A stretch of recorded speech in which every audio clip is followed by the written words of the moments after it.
stagecoach door hung open like a wound, and Paul Abbott stood 10 feet from it with his saddlebag slung over his shoulder and his jaw set hard as granite. The dust of Redemption Creek swirled around his boots, and every soul on that sun-baked street knew he was supposed to be stepping up onto that coach. His ticket had been bought 3 weeks ago. His affairs had been settled, his debts cleared, his goodbyes already said to men who barely deserved the effort. There was nothing left for him in this town. That was what he had told himself every morning for the last 6 months, right up until this morning. When Mae Wallace had walked out of the mercantile with flour on her sleeve and tears she was too proud to let fall, and something in Paul Abbott's chest had cracked open like drought-split earth finally meeting rain. The driver, a thick-necked man named Holt who had little patience for sentiment and even less for delay, leaned down from his box and hollered across the street. "Abbott, stage is leaving in 2 minutes with or without you, and your fare don't carry over." Paul did not move. He stood there with the dry New Mexico wind pressing against the back of his coat, staring not at the stagecoach but at the door of the mercantile, where Mae had disappeared. His hand rested near the grip of the Colt on his hip, not in threat, just habit, the way a man touches a scar to remind himself it is healed. A boy of about 12 scrambled up beside the driver's box, some errand runner whose name Paul had never bothered to learn. Paul reached into his breast pocket, pulled out a folded bill and held it up. The boy's eyes went wide. "Take this," Paul called out, his voice carrying that low, final quality that men in Redemption Creek had learned to respect. "And tell the driver I found a reason to stay." The words dropped into the street like stones into still water, and the ripples went everywhere at once. Holt cursed loud enough to startle the horses. 2 old men on the porch of the barber shop leaned together and whispered. A woman in a yellow bonnet pressed her hand to her mouth. And inside the mercantile, Mae Wallace, who had been gripping the edge of the counter hard enough to leave marks in the wood, slowly closed her eyes. She had heard him. She had heard every word. But nothing between Paul Abbott and Mae Wallace had ever been simple, and the reason she was gripping that counter, the reason those tears had been so close to the surface, was not because she was afraid he would leave. It was because she was terrified of what it meant now that he had chosen to stay. To understand why that choice was so catastrophic, so loaded with hidden motive and the weight of dark secrets neither of them had been brave enough to speak aloud, you have to go back to the beginning of that summer, to the day Mae Wallace first arrived in Redemption Creek with nothing but a carpetbag, a burned letter, and a name she was not entirely sure she had the right to use anymore. It was late June of 1878 when the southbound stage rolled into Redemption Creek, New Mexico territory, trailing a plume of dust visible from 2 miles out. The town was modest but ambitious, the kind of settlement that had survived its roughest years and was now beginning to believe it might actually last. There was a proper jail with iron-barred windows, a 2-story hotel called the Breckenridge, a land office, a church that doubled as a schoolhouse on weekdays, a doctor's surgery, and a saloon that did more business than any of them. The main street ran a 1/4 mile between 2 ridges of red sandstone, and in the evenings the light came off those rocks in colors that made even hard men pause. Mae Wallace stepped off that stage with flour on nothing yet. That would come later. She stepped off it with her chin lifted, and her eyes scanning the street with the careful, practiced look of a woman who had learned to assess danger quickly. She was 26 years old, dark-haired, lean in the way that spoke of hard years rather than vanity, and she had a quality of stillness about her that some people mistook for coldness. They were wrong. Mae Wallace was not cold. She was simply someone who had learned that the distance between feeling something and showing it was the only private territory she had left. She had come to Redemption Creek because of a letter. That letter was now ash inside a stove in Albuquerque, and if anyone had asked her why she had burned it, she would have changed the subject. The letter had been from a man named Gerald Crane, who had advertised for a wife in the Santa Fe Gazette and received Mae's response, and who had written back with enough warmth and apparent decency to make her think she might be doing something brave rather than desperate. Gerald Crane had owned a small cattle operation 3 miles south of Redemption Creek. He had written about the land with genuine love, about the work with honest pride, and about his need for a partner with a directness that Mae had found more appealing than flattery. She had burned the letter because Gerald Crane was dead by the time she arrived. She learned this from the hotel proprietor, a stout widow named Agnes Breckenridge, who broke the news with the blunt efficiency of someone who had delivered bad news before and knew that softening it only prolonged the sting. Gerald Crane had been killed 5 weeks prior, a dispute over water rights that had turned violent. His cattle had been seized by a man named Denton Cross, who controlled most of the water in the valley and had been systematically absorbing the smaller ranches around Redemption Creek for 2 years. Mae stood in the lobby of the Breckenridge Hotel with her carpetbag at her feet and absorbed this information with the stillness that was not coldness. Then she asked Agnes Breckenridge what a room cost per week and whether there was work to be found in town. There was. The mercantile owner, a gentle widower named Solomon Price, needed someone who could manage accounts and keep inventory. Mae had been educated enough in her girlhood, before the fortunes of her family had collapsed, to handle numbers with ease. She took the position and the room, and she began the quiet, determined work of building a life in a place she had never intended to stay. Paul Abbott had been in Redemption Creek for 4 years when Mae arrived. He had come the way most men came to a place like that, by accident and necessity, chasing work and running from something he never named directly. He was 31, broad-shouldered, and carried himself with that particular economy of movement that told you he had been in enough violent situations to stop wasting energy on unnecessary ones. His face was not pretty in the conventional sense, all hard angles and a jaw that looked like it had been chipped from the same sandstone as the ridges above town, but there was something in his dark eyes that could stop a conversation cold, not because it was threatening, but because it was unexpectedly honest. He worked as a hired gun, which was the polite way to say it. The less polite way was that men paid him to stand between them and whatever was coming. He had worked for ranchers, for the land office, for the circuit court when a judge needed escorting through dangerous territory. He had never worked for Denton Cross, though Cross had offered twice, and the money had been considerable. Paul Abbott had a line he did not cross, and Cross sat squarely on the wrong side of it. He first saw Mae Wallace 3 days after she arrived, when he came into the mercantile to buy ammunition, and found her behind the counter with a ledger open in front of her and a pencil tucked behind her ear. She looked up, assessed him in about 2 seconds with those careful eyes, and said, "What do you need?" he told her. She found everything without looking it up, quoted him a price that was fair, and did not try to bargain him upward the way some shopkeepers did when they saw his gun belt, and went back to her ledger before he had finished putting the coins on the counter. He found himself standing there a moment longer than necessary. "You're new," he said. "I am," she agreed without looking up. "Paul Abbott." She looked up then, and something shifted in her expression, brief and controlled, but he caught it. "I know who you are," she said. "Agnes mentioned you. Good things, I hope. She said you were the most stubborn man in the territory and that you had been about to leave for going on 6 months. Mae's tone was neutral, almost clinical, but her eyes held a faint trace of something that might have been amusement. She seemed to find it remarkable that you kept finding reasons to stay. He had laughed at that, surprised, and she had looked back down at her ledger. He left the mercantile without knowing that he had just met the woman who would eventually, conclusively, permanently resolve the question of why he kept failing to leave. The first thing Paul learned about Mae Wallace was that she asked precise questions and remembered every answer. This emerged in a series of small conversations over the following weeks, as he found himself visiting the mercantile with a regularity that exceeded his actual need for supplies.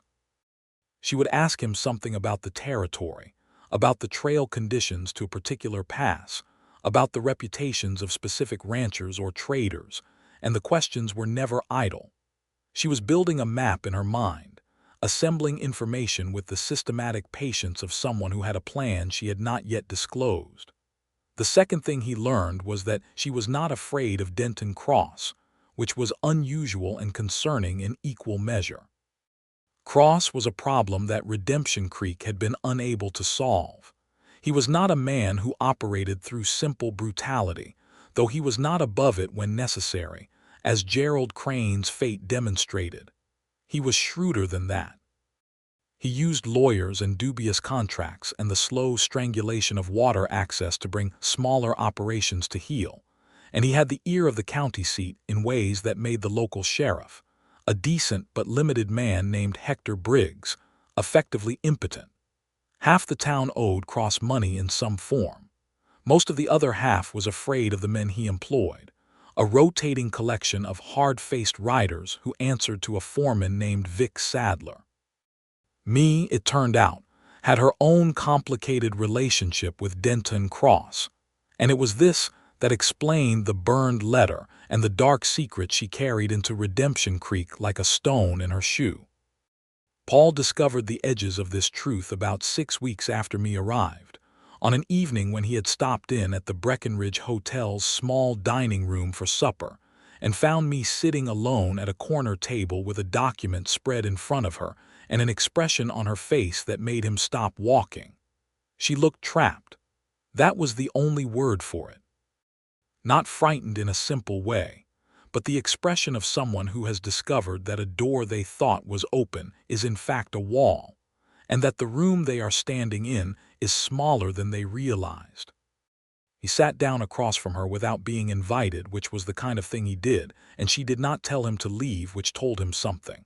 "What is that?" he asked, nodding at the document. She folded it before he could see it clearly. "Nothing that concerns you. You look like someone walked over your grave." She was quiet for a moment. The dining room was mostly empty. The cook's sounds drifted through from the kitchen, and outside the last of the summer light was dying against the sandstone ridges. "Gerald Crane owed Denton Cross money," Mae said finally. "I knew that before I came here. Gerald told me in one of his letters. He said it was a manageable debt, that he was close to clearing it." She paused. "He was not close to clearing it. He was drowning in it, and now Cross is claiming that the debt transfers." Paul went still. "Transfers to what?" "To the property, to the cattle operation." She met his eyes, and there it was, the thing behind the stillness. Not coldness at all, but fury, tightly leashed and burning steady. "Gerald and I were to be married. Cross's lawyer is arguing that our correspondence constitutes a legal agreement, and that as Gerald's intended, I have inherited the obligation." She stopped. "It is nonsense, but it is expensive nonsense to fight. And if you cannot fight it, then I lose the wages I have saved, and Cross gets to claim I have acknowledged the arrangement, and things become complicated in ways I would prefer to avoid." Paul looked at the folded document. "Is that his lawyer's letter?" "It is his second lawyer's letter. The first one I burned." He understood then about the ash in the Albuquerque stove. "I am going to need to think about this," she said, and reached for her coffee cup, and the conversation was over with a finality that he recognized as her version of a closed door. He did not push it. But he was thinking about it all the way back to his room at the boarding house, and he was still thinking about it when he woke up at 3 in the morning with the desert silence pressing in and the certainty that Mae Wallace was in real trouble. The next morning he went to see Jacob Morse, the only lawyer in Redemption Creek who was not in Cross's pocket, and asked some questions that were not about him but that he paid for as if they were. Then he went back to the mercantile and told me what he had found out. "The letter argument is weak," he said, leaning against the counter while she restocked a shelf. "Morse says correspondence as proof of legal marriage obligation is shaky ground in the territory, especially when the actual marriage never took place. You were never Gerald's wife. You had no legal standing to inherit his debts." Mae turned from the shelf and looked at him with an expression that took him a moment to read. It was not relief, not yet. It was something more like the cautious, reluctant recognition of an unexpected ally. "Why did you do that?" she asked. "Ask Morse." "Go to the trouble." He thought about the honest answer, which was more complicated than he was prepared to offer at that moment. So he said, "Cross has been a problem in this valley long enough.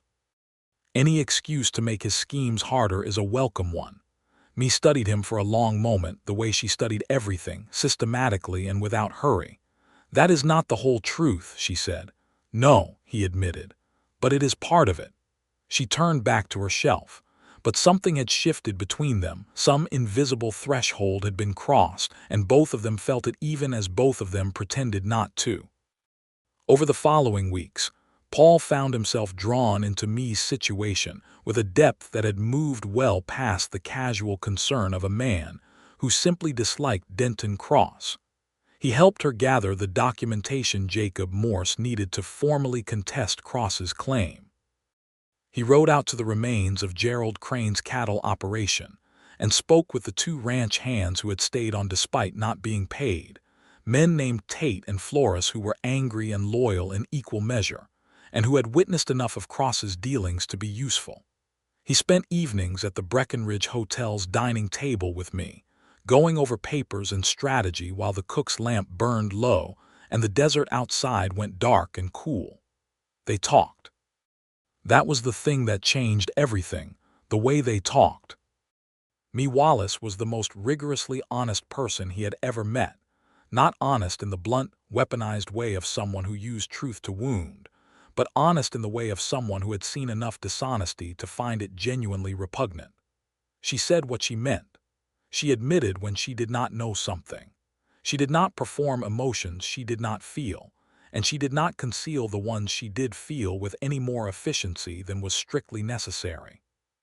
Paul, who had spent 4 years keeping his own counsel in a town full of people who wanted something from him, found this extraordinary. He told her more than he had told anyone in a long time. He told her where he had come from, which was a small town in eastern Kansas that no longer existed, burned out during the years of border conflict that had made that part of the country a place of secret violence and dark betrayal. He told her about his brother, who had not survived those years, and about the way that loss had sent him west, not running from grief exactly, but unable to remain in a place where every road and fence post was a reminder of it. He told her about the work he did, the hired gun work without softening it, and she listened without judgment, which was the only response that could have moved him. She told him about her family, the respectable Virginia family that had collapsed under the weight of debt and poor choices after the war, the years of narrowing options, the teaching position she had held in Richmond that had ended badly when the school's board of trustees decided that a young, unmarried woman of reduced circumstances was not the image they wished to project. She told him about the advertisement in the Gazette and the letters to Gerald Crane, the hope she had invested in the idea of a fresh start in a territory where no one knew her name. She told him all of this with that precision of hers, and there was a moment in the middle of a sentence about the drive from Albuquerque when her voice did something it rarely did. It faltered just slightly, and she stopped and looked at the table, and Paul had to put considerable effort into not reaching across the table to take her hand. He did not take her hand, not that night. What he did instead was tell her about the stagecoach ticket. "Agnes told you about that," he said. "That I keep almost leaving." She did. "I had a ticket bought for Tucson 3 weeks out."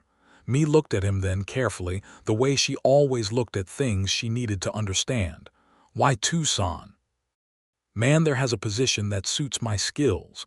Better money, quieter situation." He paused. "Quieter in the sense that Cross is not there."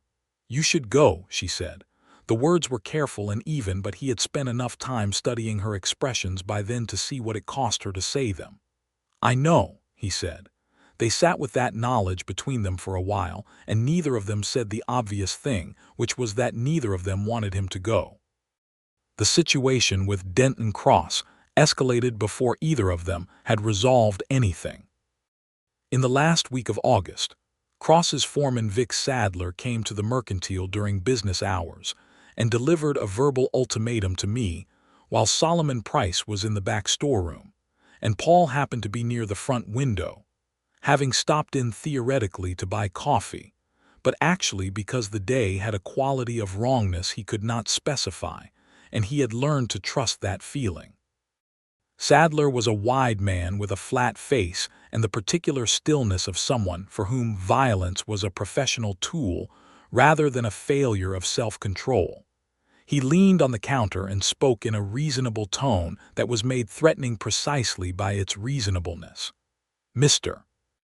Cross has been patient," he said to me. "He respects your situation, a woman alone, stranger to the territory. He is prepared to make you a fair offer. You sign over any claim you might have to the Crane property. You acknowledge the debt in principle if not in practical obligation, and Mr. Cross will ensure that your current employment and lodging continue without difficulty." Me kept her hands flat on the counter and her voice completely level. "And if I decline?" "Things tend to get more complicated," Sadler said, "for businesses in this town when they are not on good terms with Mr. Cross. Tell Mr. Cross that I am represented by Jacob Morse and that all future communication should go through him." Me held Sadler's gaze without blinking. "And tell him that his patience, while appreciated, does not alter the legal position." Sadler looked at her for a moment, then glanced at Paul by the window with the quick professional assessment of a man who knows another professional when he sees one. He straightened up, touched the brim of his hat in a gesture that was almost courtesy, and left. Solomon Price emerged from the storeroom 5 minutes later, oblivious. Paul waited until Price was occupied with a delivery list before he came to the counter. "You know what that means," he said quietly. "Yes," me said. "It means the legal approach is about to have company." She said it with such composure that he might have believed she was unafraid, except that her hands, now out of Sadler's sight, were shaking very slightly. Without thinking about it, without any of the careful deliberation he had been applying to every interaction with Mae Wallace since the first time he had stood in front of this counter longer than necessary, Paul reached out and covered her shaking hands with his. She went still immediately, the way she always went still when something caught her off guard, and then, slowly, she turned her hands over under his and her fingers wrapped around his, and she held on. Neither of them said anything. After a moment she withdrew her hands and picked up her pen, but something had been said nonetheless, in the language that existed below words, in the territory of touch and breath, and the decision to hold on. Jacob Morse filed the formal legal response to Cross's claim the following week. Cross responded through his own lawyer with a more aggressive legal posture, and Morse said it would likely go to the circuit court, which would mean waiting for the next session in October. In the meantime, the pressure on Redemption Creek from Cross's organization increased in ways that were not legally actionable, but were very real. 2 merchants on the main street who had previously been friendly to me became noticeably distant. The sheriff, Hector Briggs, made apologetic sounds when Paul came to speak with him and did nothing useful. The 2 ranch hands Tate and Flores reported that Cross's riders had been seen on the Crane property despite there being no legal right to be there. Paul began to spend less time at the boarding house and more time near the Mercantile and the hotel, which was something that Redemption Creek noticed and interpreted correctly. The town had its gossips, as all small towns do, and within a week there was a general understanding that Paul Abbott was guarding Mae Wallace, which was interesting because Paul Abbott had been guarding his own exit from Redemption Creek for 6 months, and everyone had begun to believe he would eventually use it. Mae said nothing about this directly, but one evening when he walked her back from the hotel dining room to the Mercantile, where she occasionally worked late on the accounts, she stopped in the middle of the street and looked at him with that systematic directness that he had come to understand was her version of vulnerability. "I do not want to be the reason you stay somewhere you had already decided to leave," she said. "That is not fair to either of us. What if I changed my mind about leaving? Paul," She said his name the way she said things she had thought about for a long time. "You should not change your mind about your life because of a legal dispute that involves me." "It is not the legal dispute," he said. The night wind moved between them, carrying the smell of dust and creosote and the distant, faint sweetness of the desert after a dry day. "I know it is not," she said quietly. And then she went inside, and he stood in the street for a minute before turning toward the boarding house, aware that they had just had a conversation that was about something enormous while pretending to be about something manageable. The crisis came in early September, on a Tuesday that started quietly and turned violent with the speed that was characteristic of the territory, where the distance between peace and danger was often no more than an instant's decision. Paul had been at the land office, looking into the boundary documentation for the Crane property, when he heard the shot. He was out the door and moving before he had consciously processed what the sound meant, his hand on the Colt and his body already running the calculation of angle and distance that was as automatic for him as breathing. The shot had come from the alley beside the mercantile. When Paul got there, he found Solomon Price on the ground with his hand pressed to his shoulder, white-faced but conscious, and Vic Sadler standing at the far end of the alley with two of Cross's riders flanking him. Mae was standing in the alley's mouth, having come out from the mercantile's back door, and she was directly between Paul and Sadler with a long-handled wrench in her hand, which was all she had managed to grab. "This does not need to go further," Sadler said, with that professional reasonableness that was more frightening than shouting. "Price got in the way of a conversation. That is unfortunate. Miss Wallace, Mr. Cross simply needs to know your position has not changed before he decides how to proceed." "My position has not changed," Mae said. Her voice was extraordinary, Paul thought, steady as bedrock while her world shook. "Then it is going to get worse for people around you." Sadler's eyes moved to Paul, "Even for people who are currently reconsidering their travel plans." Paul stepped forward until he was beside Mae, not in front of her, beside her, and he looked at Sadler with the kind of look that men like Sadler were trained to read accurately. "The sheriff has been informed about the Crane property boundary violations," Paul said, "and the circuit court judge's office has received a formal complaint about interference with parties in litigation. You shoot a man in a public alley and cross into territory that is a lot harder to clean up." There was a long moment. Then Sadler nodded, as if agreeing that the mathematics had changed, and he and his riders left the alley. Paul got Solomon Price to his feet. The shoulder wound was bad but not fatal. Dr. Henry Caulfield, who practiced out of a converted house on the north end of the main street, sewed Price up and told him firmly that he was not to lift anything heavier than a teacup for 6 weeks. Price, who was a gentle man whose depths of courage had surprised everyone including himself, insisted on knowing if Mae was safe before he would accept laudanum for the pain. Paul was sitting in the waiting area of Caulfield's surgery when Mae came and sat beside him. She was quiet for a while, the way she was quiet when she was arranging her thoughts, and then she said, "I am going to write to the territorial governor's office." "Good idea. I know someone who can make sure it gets the right attention." She turned to look at him. "You have been in this territory for 4 years. You know everyone." "Not everyone, but enough." "Paul." She paused again, and he had learned by now that her pauses were the moments when she was deciding how honest to be. She always chose completely honest. "Are you staying?" "I am staying," he said. "The ticket," she said. "I will get my money back," he said, "or I won't, either way." Something happened to her face then, something she did not control quickly enough to prevent him from seeing. It was not a smile exactly, but it was in the family of smiles, a softening and a warmth that moved through her expression like light through water, and it nearly undid him entirely. "All right," she said, just that. "All right." But it meant something enormous. The weeks that followed were the most complicated and the most alive that Paul Abbott had experienced in a long time. He was simultaneously managing the threat from Cross's organization, supporting Morse's legal preparation for the circuit court, communicating with his contact in Santa Fe about the governor's office, and falling, with a speed and completeness that alarmed him, in love with Mae Wallace. He had been attracted to women before. He had even been fond of women before. But what was happening with me was different in kind, not just degree.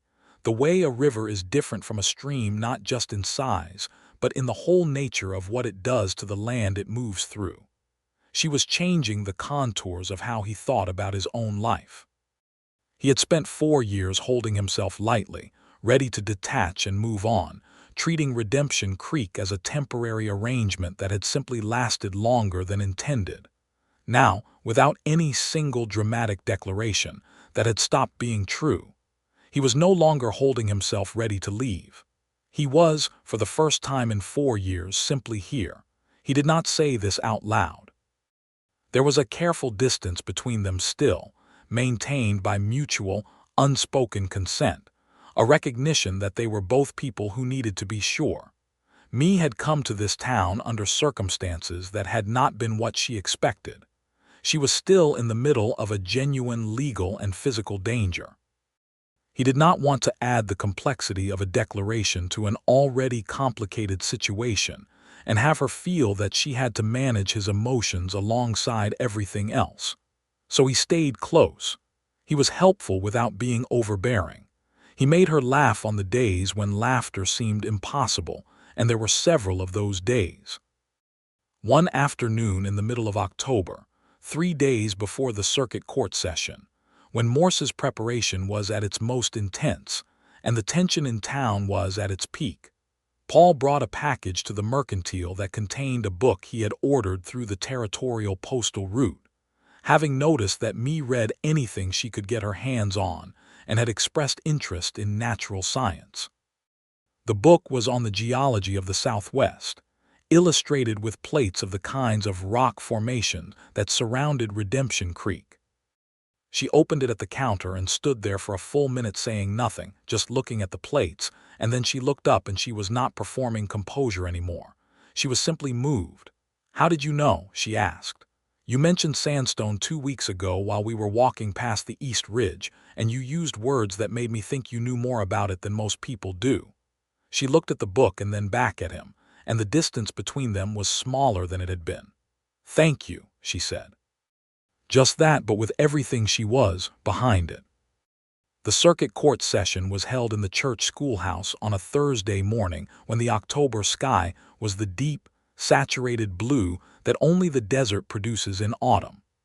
Judge Alderman Horace Partridge was a man of 62 who had been riding his circuit for 15 years and had a well-earned reputation for impatience with shenanigans, a term he used specifically and often.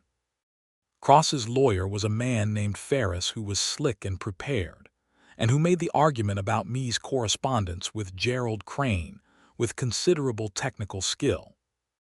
Morse countered with documentation, with testimony from Tate and Flores about the circumstances of Crane's death and the seizure of his cattle, and with a formal letter from the territorial governor's office, obtained through Paul's contact in Santa Fe, expressing the governor's concern about monopolistic practices in land and water rights in this particular valley. That last item changed the temperature of the room visibly. Judge Partridge read the governor's letter twice, looked over his spectacles at Cross's lawyer with an expression of profound interest, and then said that he found the argument about marital obligation from correspondence to be without legal merit in this case, that the seizure of the Crane cattle operation would require separate proceedings with proper documentation of the alleged debt, and that any further intimidation or physical altercation involving parties to this case would result in consequences that he promised would be memorable. Cross, who had attended in person, sat perfectly still throughout this. He was a man of about 50, handsome in a worn way, with the controlled expression of someone who has learned that showing reaction is showing weakness. He did not react. He gathered his hat and his lawyer and left the church with the unhurried dignity of a man who has simply filed a particular approach away and is already thinking about the next one. Me, who had sat through the proceedings with extraordinary composure, stood up when it was done and stood still for a moment, and Paul, who was beside her, saw her close her eyes briefly and take one long, slow breath. "It is not over," she said. "No," he agreed. "But it is better." She opened her eyes. There were people moving around them, Morse gathering his papers, Tate and Flora shaking hands with each other, Agnes Breckenridge pressing through the crowd with the clear intention of offering her opinions. And in the middle of all of that, me turned to Paul and said, very quietly just for him, "I would not have done this without you." "Yes, you would have," he said. "You would have fought it alone and you would have won, and you would have been exhausted and angry and not willing to admit how much it had cost you." She looked at him for a long moment. "That is probably true," she said, "but I am glad I did not have to." That evening, after the town had spent its celebratory energy in the saloon where even Tate and Flores, normally suspicious of celebrations, had been seen accepting drinks, and after me had assured Solomon Price, who was recovering well, that his mercantile had survived the week with its accounts intact, Paul found himself walking beside her along the edge of the main street in the cooling October dark. They had been talking for a while, easy conversation, the kind that moves from topic to topic without agenda, and they had slowed to nearly stopping at the end of the street where the sandstone ridge caught the starlight and glowed faintly. The whole valley was quiet. The kind of quiet that the desert does, complete and full, not empty. Paul stopped walking. Me stopped beside him. "I need to tell you something," he said, and his voice came out lower and more direct than he had planned, without the useful buffer of casual tone. She turned to look at him, and in the starlight her face was open in a way it rarely was in daylight, as if the dark gave her permission for honesty she could not quite afford in full visibility. "I have not been thinking about leaving," he said. "Not for weeks now, maybe longer." He paused. "That is because of you. Not because of Cross, not because of the legal situation, not because of Redemption Creek. Because of you." She was very still. He kept going because he had started, and stopping felt like a betrayal of everything that had been building between them. "I know your situation is not simple. I know you came here for a fresh start on your own terms, not with someone else's complications added to it. And I know that you are careful, and that being careful is something you earned and not something I want to ask you to put down. But I needed to say it plainly because you deserve plain." He looked at her. "Me. I am staying because of you, and I would like the chance to be worth staying for." The silence between them was not an empty silence. It was the kind that is made of things being considered and recognized and held. Then me said, "I have been fighting with myself for 2 months. About what? About whether to trust this." She said it without looking away. "About whether what I feel when you are near me is something real or something I have constructed out of gratitude and circumstance." She paused. "I know the difference. I have been very thorough about examining it." "And," he asked. "It is real," she said. "It has been real since you sat across from me at the hotel dining table without being invited and started helping me fight a problem that was not yours." She stopped. "It has been real since the book about sandstone." He reached out and found her hand in the dark, and this time she did not withdraw it. This time she stepped closer, and he put his arms around her, and she pressed her forehead against his shoulder and let out a breath that carried 6 months of careful composure in it. He held on, feeling the reality of her, the warmth and the solidity of someone who had fought hard to be standing exactly where she was. He was not going anywhere. They stood there at the edge of the town with the stars enormous overhead and the desert cool and alive around them. And it was not a kiss, not yet, but it was something more permanent than a kiss. It was a declaration made with the whole body, with presence, with the choice to stay made real and physical and undeniable. The kiss came a few moments later, when she lifted her head from his shoulder and looked at him in the starlight, and the look was enough of an answer that he lowered his mouth to her slowly, giving her every opportunity to change her mind, and she did not change her mind. She kissed him with the same thoroughness she brought to everything, completely and without reservation, and he understood in that moment that Mae Wallace had been worth every reason he had found to stay in Redemption Creek, and that the question of leaving had been answered now, permanently, by her. October became November, and November had a quality of golden warmth that the desert produces sometimes, as if apologizing in advance for the cold to come. The legal situation with Cross required more work before it was fully resolved. There were further proceedings at the county seat. There was documentation to be prepared and submitted, and Jacob Morse proved tireless and increasingly effective as the governor's office took a deeper interest in the water rights situation in the valley. 2 other ranchers who had been brought under Cross's control began, cautiously, to speak to Morse as well, emboldened by what had happened in the church schoolhouse. Cross himself remained outwardly calm, and Paul watched him carefully, knowing that the most dangerous moment from a man like Cross was not when he was openly aggressive, but when he was quiet and thinking. Vic Sadler had been seen less frequently in town, which could mean retreat or repositioning. It turned out to mean repositioning. 3 weeks after the court session, Paul received information from Tate, who had excellent sources in the rural network around the valley, that Cross was planning to move cattle through the disputed Crane property boundary at night, establishing a practical claim that could be argued as evidence of long-standing right.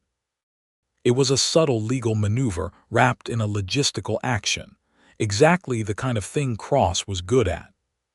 Paul went to me with this, and they sat together in the back room of the Mercantile after closing, with the lamp between them and the papers spread on the table, and they talked it through, and me, who had been thinking about the geological survey documentation she had found in the land office records while researching the Sandstone book, said that there was a survey marker from 1869 that Cross's claim explicitly contradicted, and that if that marker could be formally referenced in the county record before the cattle movement happened, the practical argument would collapse.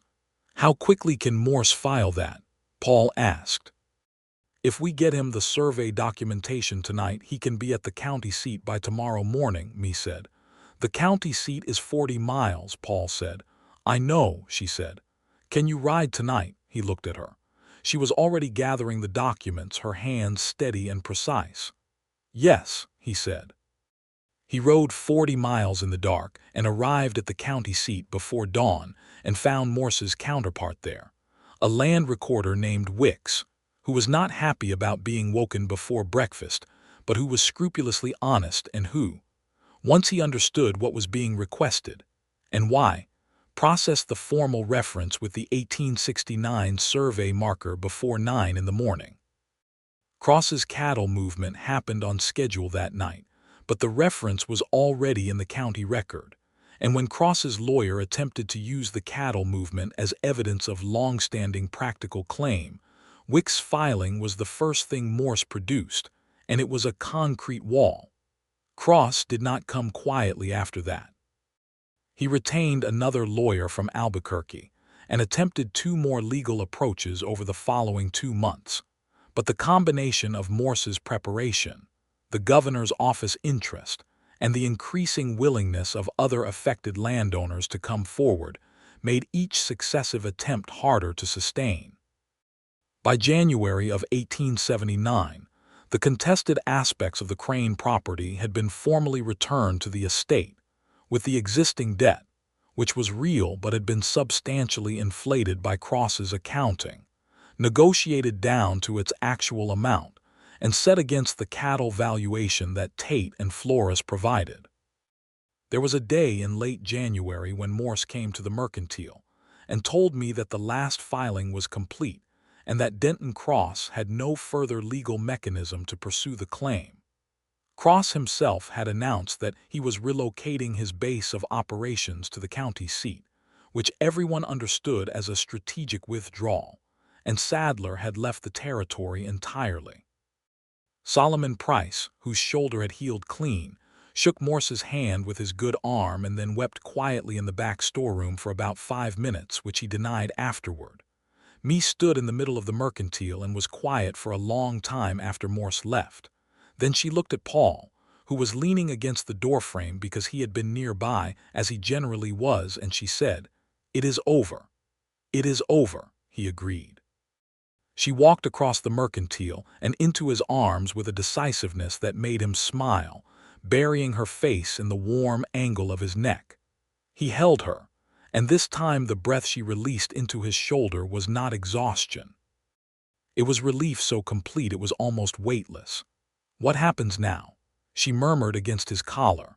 "What do you want to happen?" he asked. She pulled back to look at him, and the expression on her face was one he had not seen before, unguarded in a way that even their late-night conversations and the kiss under the stars had not produced. Fully present, fully there, without the protective stillness that was her armor against a world that had not always treated her carefully. "I want to stop being afraid of wanting things," she said. He framed her face in his hands. "Then stop," he said quietly. He asked her to marry him in February, in the back room of the mercantile after hours, not with elaborate ceremony, but with the kind of directness that was the only language either of them truly trusted. He told her that he was 31 years old, and that he had never been sure enough of anything to commit the rest of his life to it, and that he was sure of her, completely and without reservation, and that if she would have him, he would spend every remaining day making sure she did not regret it. She said yes before he had finished the sentence. He had expected her to wait until the end.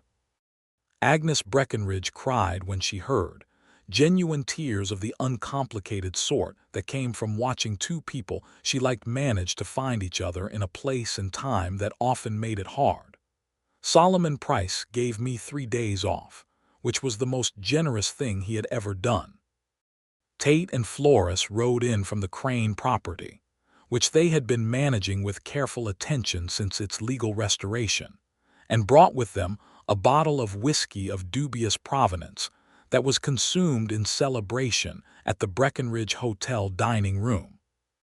Jacob Morse, who had a dry sense of humor he deployed rarely and precisely, said that if the romance had moved as efficiently as the litigation they could have resolved both in half the time. They were married in March of 1879, in the church that doubled as a schoolhouse, by the minister who doubled as the schoolteacher, on a morning when the desert bloomed with the early wildflowers that appeared after winter rains. Mae wore a dress that Agnes Breckenridge had helped her alter, blue-gray wool that made her eyes darker and her hair more vivid, and she walked up the aisle of that small church with her spine straight, and her chin lifted in the way she held herself when she was facing something that mattered enormously, and intended to face it completely. Paul stood at the front of the church in his best coat, which was not remarkable, with his hat in his hand, and when she came up the aisle he did what he had done the first time he stood at her counter. He stood there a moment longer than necessary, just looking at her. The minister said later that he had never seen a man look at anyone quite like that, as if the person he was looking at was a completely answered question. The ceremony was short and sincere, and when they were pronounced married and Paul kissed his bride, Mae, who had managed every emotional gauntlet of the previous 8 months with extraordinary composure, allowed herself, finally, to cry. Not from sorrow or relief or the exhaustion of having endured, but from something she had not let herself feel in a very long time: pure happiness. The uncomplicated kind that does not require analysis. They settled into a life that was, in its daily rhythms, quieter than the months that had preceded it, though the territory was never entirely without its complications. Mae continued to work at the mercantile, which Solomon Price eventually sold to her and Paul together when his own retirement became a matter of medical necessity rather than preference, following a second health incident in the summer of 1879. He remained in Redemption Creek, spending his days in comfortable reading and regular visits to the establishment he had handed over, and he was generally agreed to be a better customer than employer, which is the ideal outcome for a shopkeeper's twilight years. Paul's work shifted gradually away from the hired gun arrangements that had defined his previous years. He took on a formalized role as a territorial deputy, a position arranged through his contact in Santa Fe and sanctioned by the governor's office, which had developed a continued interest in the stability of Redemption Creek's valley after the Cross affair. It suited him.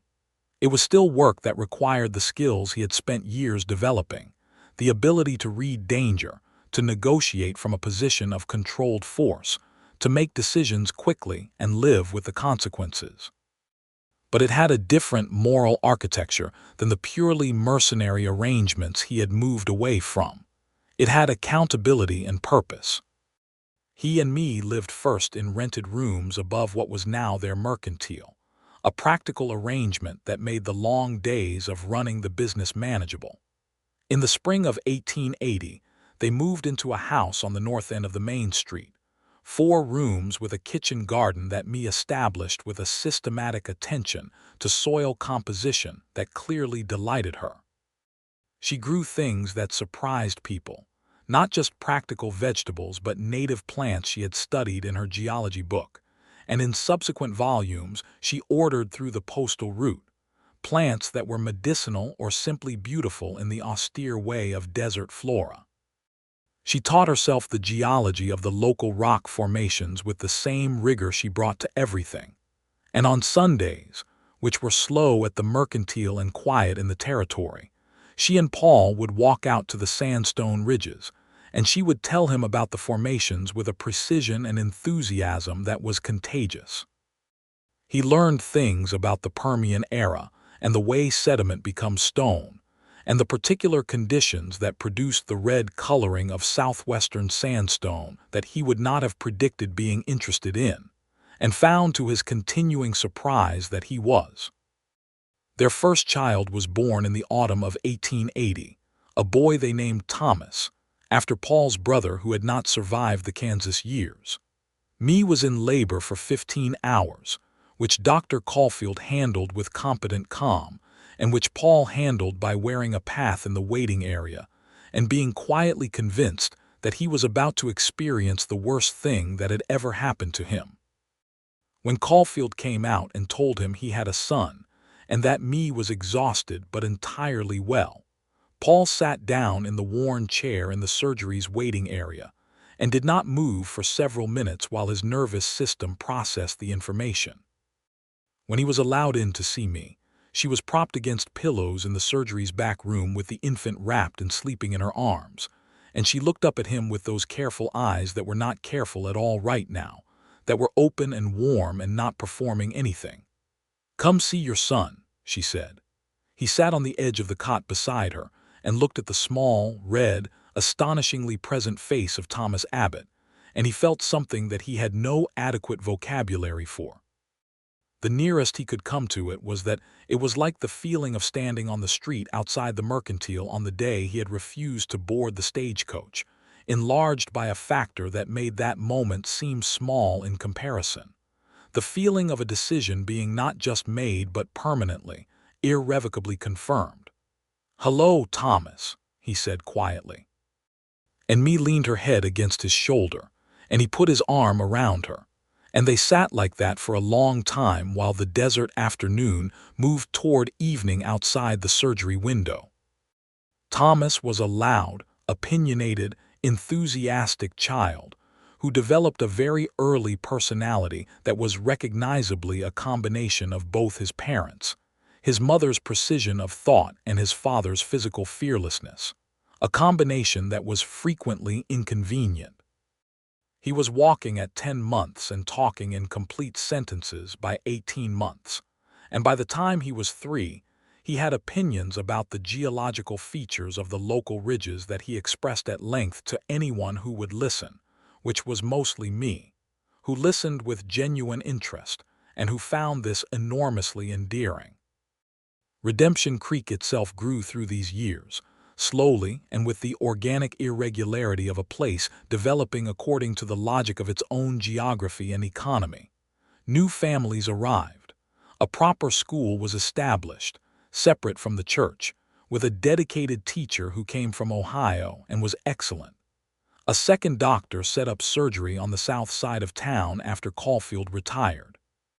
The land office expanded, the hotel grew a second wing, and two new businesses established themselves on the main street: a hardware supplier and a dressmaker whose quality work drew customers from ranches 20 miles out. Denton Cross, now operating from the county seat, made no further moves against anyone in the valley. The governor's office investigation into water rights practices in the territory had broadened well beyond Redemption Creek, and Cross's name had become associated with the problem in ways that made further aggressive expansion inadvisable. He was not prosecuted, which was a frustration that Paul and me and Morse discussed at length and ultimately accepted as the practical reality of the territory in 1879, where the law's reach was real but not unlimited.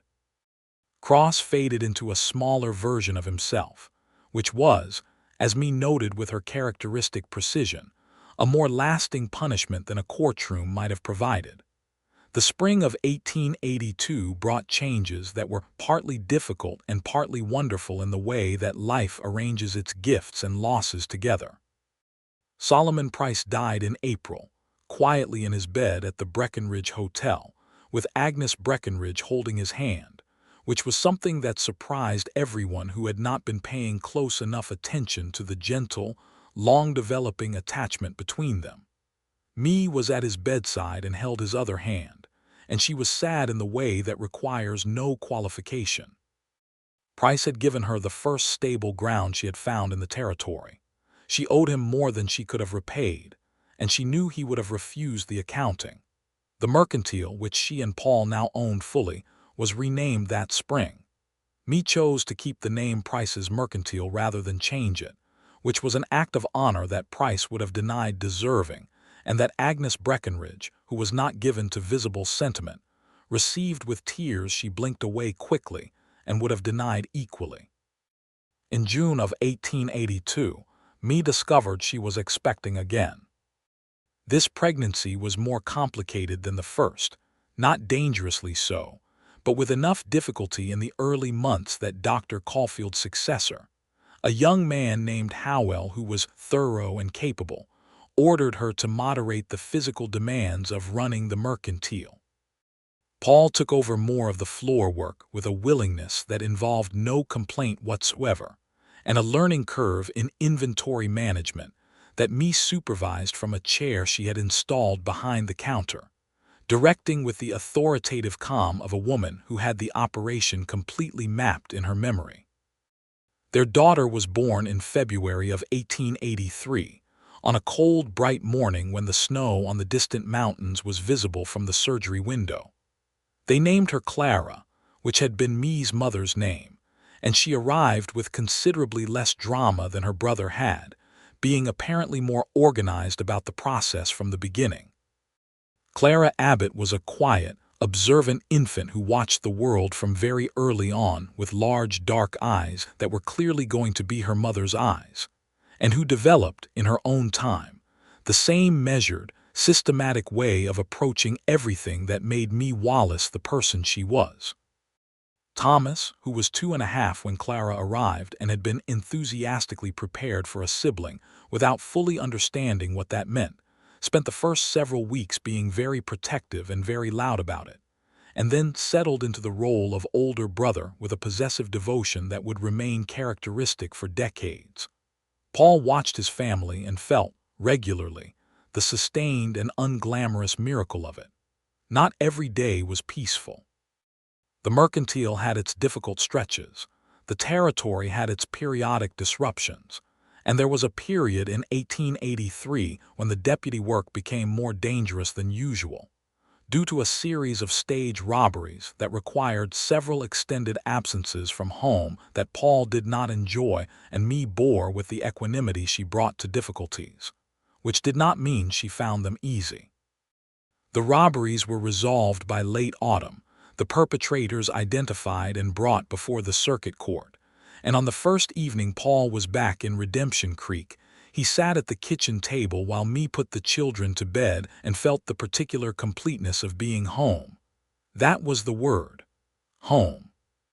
He had not had one in 4 years in this town before me arrived, And now the word had weight and specific address and smelled like whatever Mae was cooking and sounded like Thomas's voice from the back bedroom insisting he was not tired. When she came back to the kitchen and sat across from him at the table, she looked at him for a moment in the lamplight. "You are thinking very loudly," she said. "Am I? You have a particular expression when you are feeling something large and are deciding whether to say it." "What is the expression?"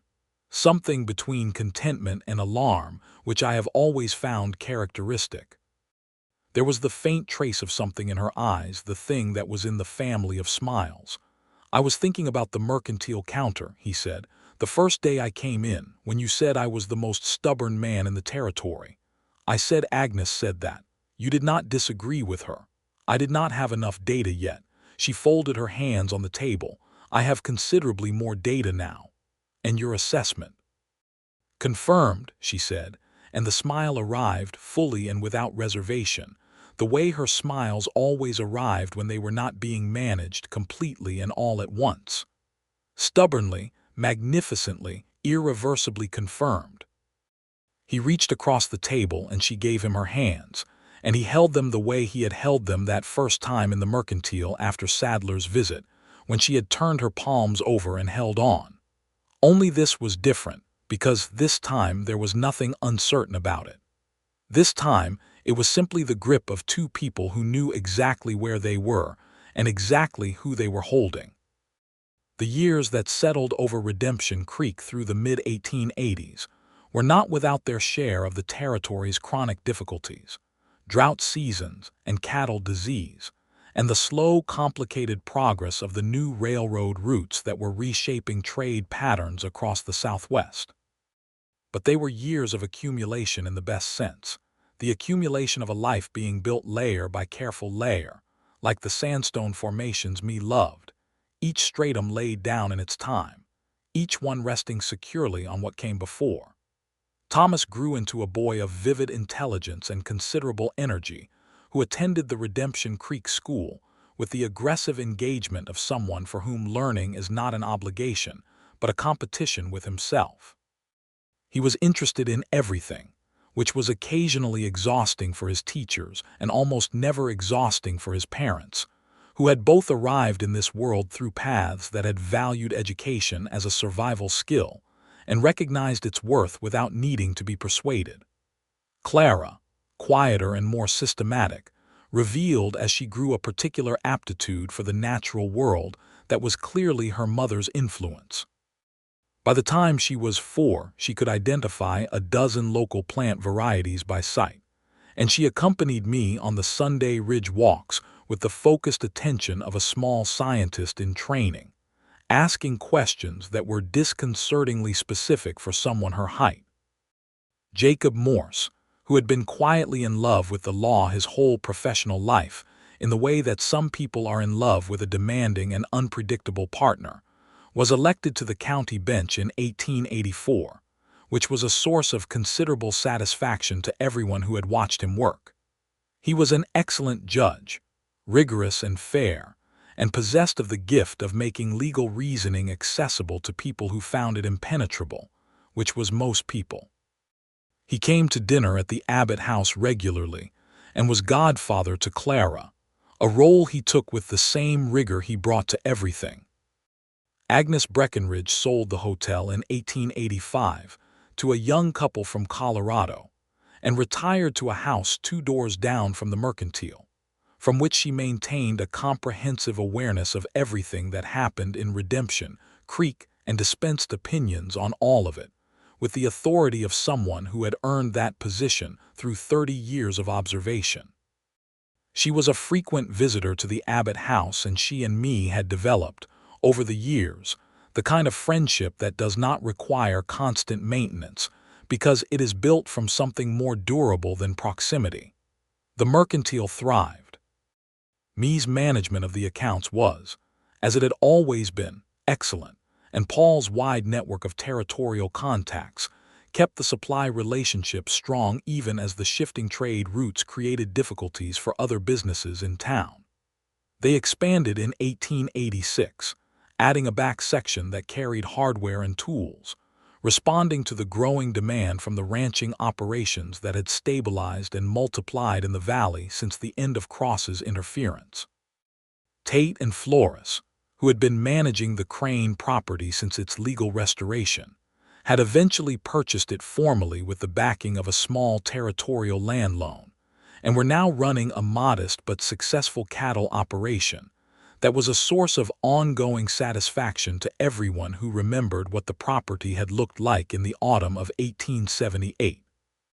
In the summer of 1887, Mae told Paul that she was expecting a third child, and this announcement was met with the same quality of feeling that had characterized the previous two, a mixture of joy and the particular attentiveness that comes from understanding, by this point, exactly what it means. Their third child was another boy, born in January of 1888 and named James, for no one in particular, simply because the name felt right, and because both Mae and Paul had come from families where the pressure to name children after specific relatives had sometimes seemed like a demand that the child be someone other than himself before he had a chance to find out who that was. James was the most placid of the three, arriving in the world with a serenity that distinguished him immediately from his energetic older brother and his systematic older sister, and that he maintained as a constitutional characteristic as he grew. He was also the one who most visibly resembled Paul, with his father's dark eyes and the same economy of expression that made it difficult to know what he was thinking, until he decided to tell you, which he did eventually, always precisely and without exaggeration. Paul, who had spent years as a man with no family, and who had made that situation comfortable enough that he had almost stopped noticing its dimensions, sat in the chair beside Mae's bed on the evening James was born, and watched his wife sleep and his infant son breathe, and felt something that would have been unrecognizable to the man who had stood outside that stage on a dusty street in the summer of 1878. That man had been carrying a saddlebag and a ticket to Tucson, and 4 years of loneliness so habitual it had become background noise. He had been 31 years old, and had not yet understood that the reason he kept finding reasons to stay in Redemption Creek was not stubbornness or inertia, but the same instinct that plants send roots toward water before they know they have found it. He had been looking for something. He had not known what it was until a woman with flour on her sleeve and careful eyes, and more honest courage than anyone he had ever met had walked out of a mercantile and made him understand what staying for a reason actually meant. He had stayed. He had found the reason. And every day since had been the accumulation of proof that the decision, made on a dusty street with a driver cursing from the box above and the whole town watching, had been the truest one he had ever made. James was 3 months old when Mae, during one of their Sunday walks along the Sandstone Ridge, stopped at a particular formation she had been studying for years and placed her hand flat against the warm red stone and said, quietly and without preamble, "I think about where I would be if I had not come here." Paul stopped beside her. The valley spread below them in the afternoon light, the town small and clear in the distance, the ridges rising on both sides. "Albuquerque, probably," she continued. "Another position somewhere, more correspondence with people I did not know, the slow work of building something from less than nothing again." She was quiet for a moment. "I used to think of coming here as the desperate choice, the thing you do when the other options have closed." She looked at the stone under her hand. "I do not think of it that way anymore." "What do you think of it as?" he asked. She looked at him with those eyes that he had been reading for almost a decade now, and that still had the capacity to say something completely unexpected. "The bravest thing I ever did," she said, "and the best." He took her hand from the stone and held it in both of his, the way he had held it that first frightening time in the mercantile, and then he brought it to his mouth and pressed his lips to her knuckles in the gesture that was not theatrical or performed, but was simply the way he had of telling her, without spectacle, that she was the coordinates of everything that mattered. They stood there on the ridge in the good light with the valley below them and the years around them, and the 3 children at home, who were the living record of a decision made on a dusty street, and the story of how 2 people who had both arrived in a small town running from damaged things had found in each other not an escape from the past, but a foundation capable of holding something new.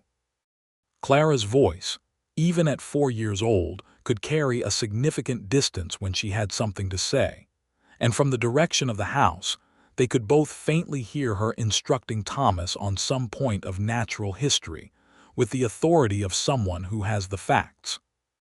Thomas's response was enthusiastic and probably incorrect. James, in the care of Agnes Breckenridge for the afternoon, would be silent and attentive and would observe everything. Paul looked down the ridge toward the sound. Then he looked back at me. "We should go back," she said. "In a minute," he said. She looked at him, and the smile was there, the one that arrived completely and without management. "A minute," she agreed. And for 1 more minute they stayed exactly where they were, on the ridge above the town that had become their home, with the warm stone and the long light and the whole life they had built from a choice and a reason, and the particular, stubborn, magnificent refusal to leave. Then they walked back down together. The mercantile opened on time the next morning, as it always did, with Mae's ledger open on the counter and the inventory precise, and the lamp lit in the window against the early morning dark. Paul made coffee on the stove in the back room while Mae reviewed the week's supply list, and Thomas, who was old enough now to help before school on Mondays, was sweeping the front floor with the focused energy he brought to physical tasks, singing something tuneless and self-composed under his breath. Clara came down in her school dress with her hair already braided, because she was, at 4, deeply invested in being ready before everyone else, and would maintain this characteristic for the rest of her life.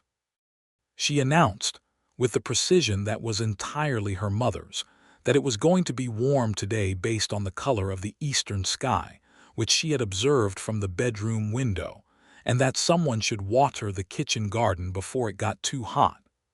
Paul handed her a cup of warmed milk and said he would take care of it. James, 3 months old and utterly serene, was in the basket behind the counter that Mae had arranged to keep him near during the morning hours before Agnes arrived to take him for the day. He was awake but quiet, watching the ceiling with the concentrated attention of someone for whom everything in the world is still new enough to be completely absorbing. The first customer of the morning arrived at 7, a rancher from the Eastern Valley who needed fence wire and salt blocks, and who greeted me and Paul with the easy familiarity of someone who had been coming to this mercantile for years, and considered it a fixed point in a world that had more variable points than he liked. Mae moved the ledger to note the order. Paul filled the first requests from the back section and carried them out. Thomas finished sweeping and gathered his school things and kissed his mother's cheek with the slightly embarrassed efficiency of a boy who is old enough to think about whether he is too old for this, and has concluded that he is not. Clara followed him out the door with her own goodbye delivered to each parent individually, and with equal attention, because fair distribution was something she took seriously. The day opened around them, the town waking into its ordinary morning rhythms, the sound of horses and voices, and the light coming off the sandstone ridges in the particular clear way of the desert at dawn, that brief illuminated hour when everything that existed in this place was simply and exactly itself.